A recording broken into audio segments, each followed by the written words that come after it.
by one, the voices just went dead. Whatever happened The first to me, one? I lost consciousness before I knew it. When I came... That's the second one. Tied to an interrogation chair. Could they be some new Spetsnaz unit? No. The ones that interrogated Nice. me were just the average rank and file. Whatever group attacked us, the way they moved was just insane. And that mist, appearing out of nowhere. The Soviets don't have tech like that. If they did, Ocelot would have heard about it. I doubt the West does either. Subject on board. Leave the rest to us. Why'd they come after you? Wish I knew. I'm the only one who survived. Though I don't think they planned it that way. If I was their target, they wouldn't have just handed me over to the 40th Army. Whatever the case, we need to watch our step until we know who they really are. And boss, if you ever do run into them again, don't try to take them on. You just get the hell out of there. When I first started dealing with Zero, with Cypher, it was a somewhat parasitic relationship, though a mutually beneficial one. Cypher had no army of their own, so they wanted us. They wanted our strength. They approached me as a potential business partner, but they had other motives. Cypher coaxed us into Central America, into that US-Soviet proxy war, to fuel Mother Base's growth. Once we were big enough, they'd force us to join them. That was the plan. That's why they had Paz, still Zeke. Right. And if we refused, she would use Zeke to fire a nuke from Mother Base. The world would consider us a liability, and countries would unite to destroy us. We stopped the launch. And yet they still took us down. Through that fake inspection they orchestrated to cover up their sabotage. That power Cypher wanted. We don't have it anymore. So why are they still after you? Is it just the fear of leaving you alive? I don't know. Was Zero really... All I know is the man I knew wouldn't want this. What do you mean? We have to consider that it might not be Zero we're dealing with. We know virtually nothing about Cypher anymore. How big they've gotten, what they want, or even who they really are. The new Mother Base started out as a test drilling rig operated by a mineral resources supplier, but their project fell through. The Seychelles government was happy to hand the place over to us. It was just scrap on stilts. So with a few dummy construction companies set up as fronts, we started renovating the half-finished rig. From the outside, it looked like the project was back on rails. Kaz, you... What? I see what you're doing. Recreating the Mother Base we had 9 years ago. Only this time. That's right. The Mother Base Cypher thought they destroyed will return from the grave to kill them. We'll prove to the world that we were the victors. And if we lose again? They can't fool us the same way twice. Now our enemies are in plain sight. And when our organization gets too big, we split it across companies. Any company that draws attention gets liquidated, and its capital is back-channeled into a new company.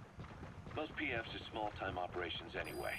And in this business, the minnows go bankrupt all the time. We've never aroused suspicion. Plus, we have Hewick. Hewick? Human Exploitation Company.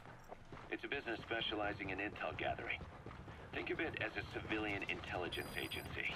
Cause that's... Remember what they were trying to accomplish at the prison facility in Cuba? That gave me the idea.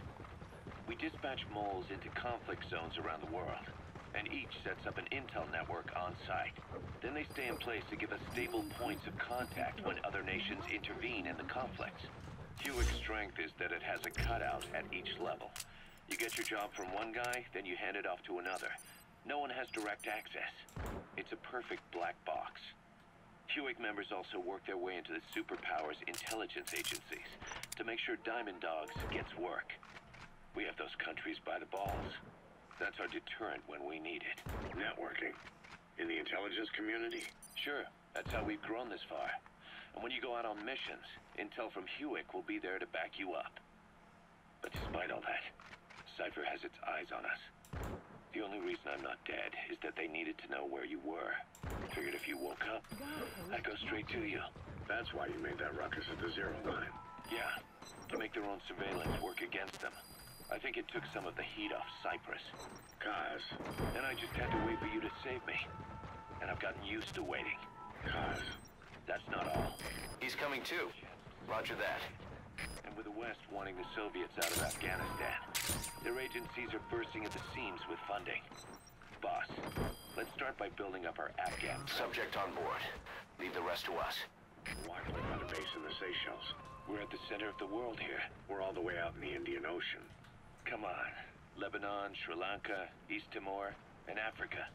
From here, our reach extends to conflict zones the world over, including Afghanistan, of course. So it's prime real estate for a mercenary. Exactly. Latin America isn't as close as I'd like, but we have Amanda and her people to help in that department. And besides, the Seychelles government owes us a favor. Owes us? The Seychelles has strong ties to the east, which the West wanted to shake up. It came to a head 3 years ago in an attempted coup. It was a force of South African mercenaries with U.S. backing behind the scenes. They were only platoon-sized, but South Africa is home to some heavy PFs. Too much for the Seychelles to handle. In the end, they accepted help from the Tanzanian army and quelled the coup. We set up the deal and handled on-site tactical instruction. That led to some training work for the Seychelles military. And when we put down a mutiny within their forces, well, we made a lot of people happy. They don't pay us. They just let us have a piece of their offshore territory on the promise we'll come running if something else happens. So we're bodyguards, too. It's a good setup. We can only take Mother Base so far here. We'll have to find somewhere else when this place starts getting big. Aren't you being a little hasty? Nothing hasty about it. You're back with us now. That's actually a freaking amazing thought out plan he has. Yeah, a Japanese vessel. How was the voyage? It was stimulating. Well, she was part of a whaling fleet up until a few years ago. Her displacement isn't anything to write home about, but she can really move. She still had plenty of life left in her, but then the work dried up. Global opposition to whaling has been mounting for years. Is that right? The push to ban it has been gaining traction for a little over a decade. Individual species came under protection as the years went on. And then 2 years ago, the IWC adopted a moratorium on commercial whaling.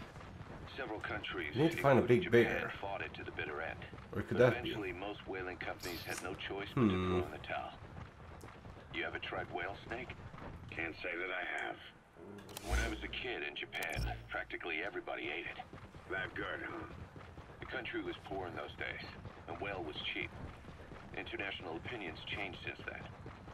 In any case, that's why we were able to get a bargain price on the ship.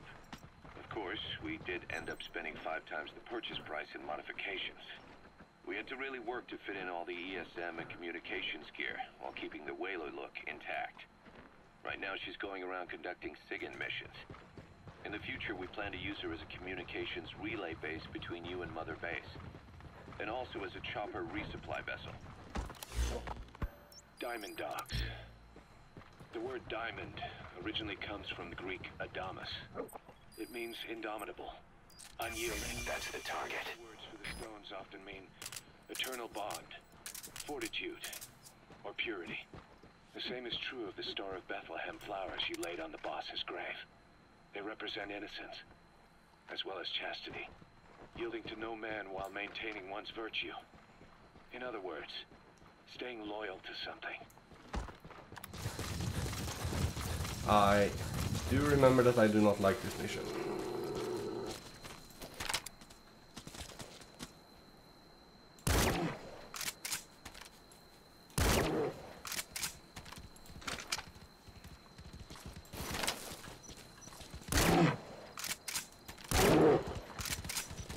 Oh, you go to sleep.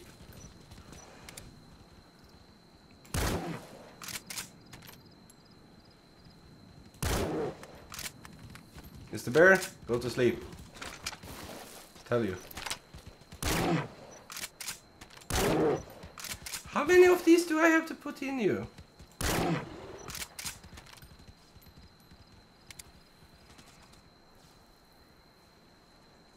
How many shots have I gotten into you now?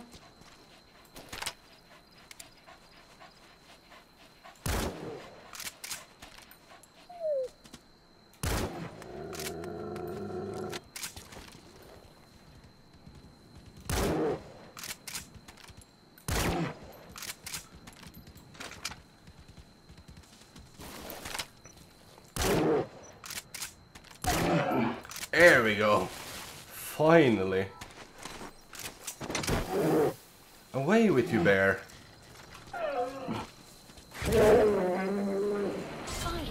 Side ops list updated. Extra weather will clear shortly.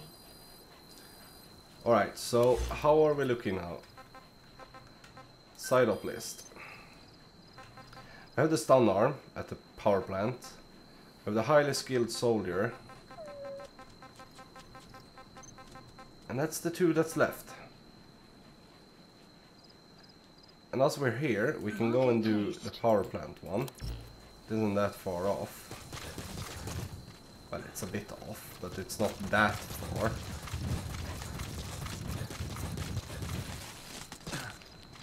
If we go this way, we should be able to go around. Alright, so we have heard the first at Mother Base with the Mist unit, Cypher's Will, Mother Base Reborn, connection with the Seychelles. And I must say, I'm freaking impressed with all the thought out plan he has when starting up Mother Base again. And the intelligence services and everything they are using. It's amazing. So, we're going to continue. We have 2 tracks in this one in this, one in this, and one in this. And we have a couple more to go through. But we're starting to near the end of it, so... Ocelot said the number of private forces is increasing, and they modeled themselves after us. They're a far cry from the likes of us. But why? 9 years ago we made enemies of the world as a nuclear-equipped force, independent of ideology or state. Yes. Sooner or later, the real UN would have stepped in. So why are they giving these PFs free rein? That's our fault, too. What do you mean? What happened 9 years ago was a real problem for a lot of people.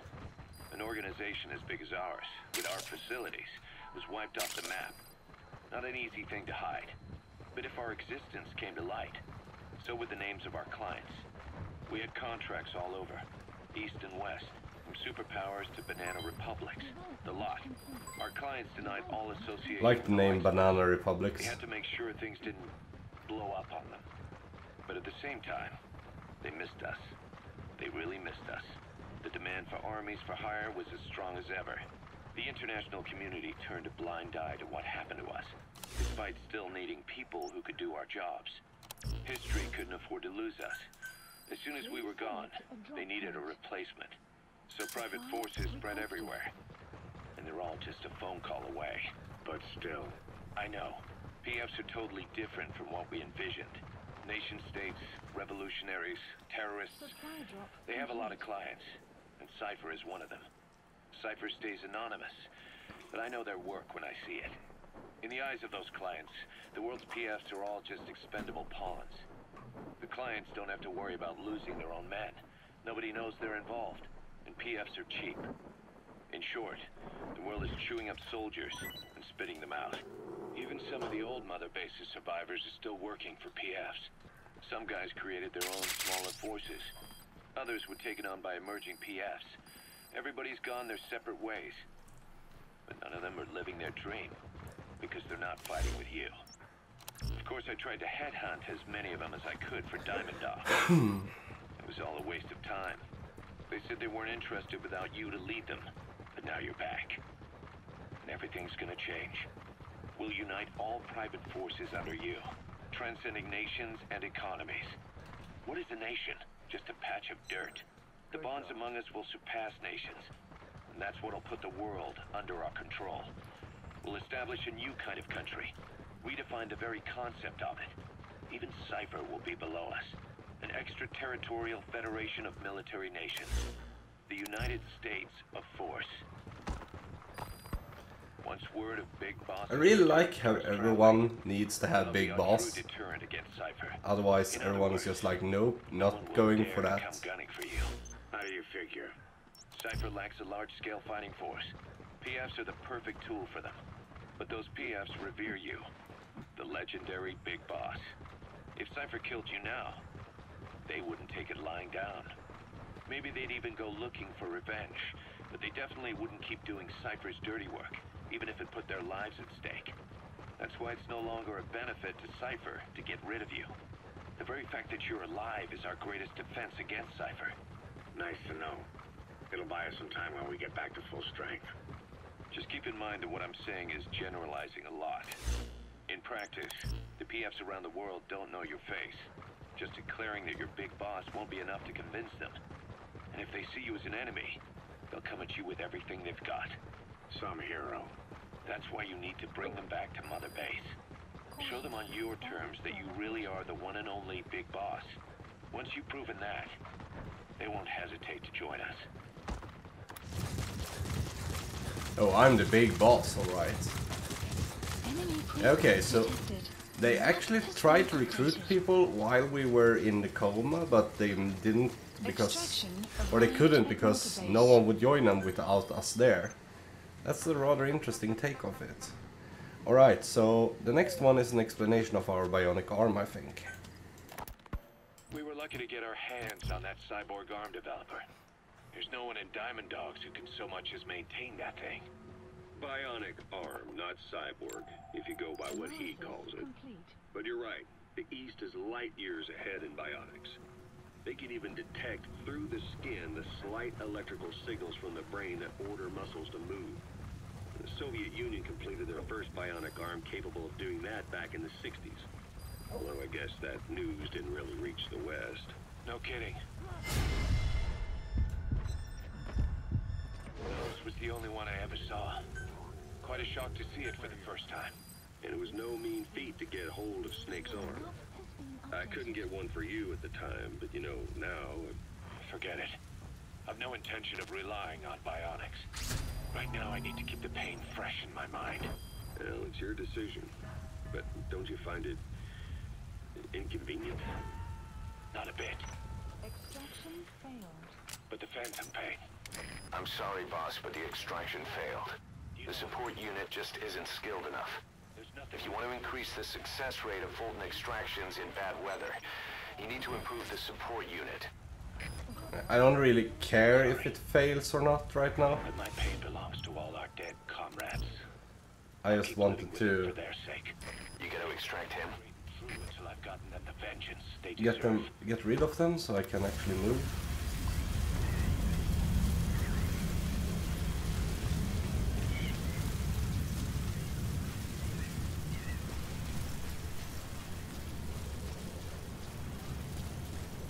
Up here is the next one.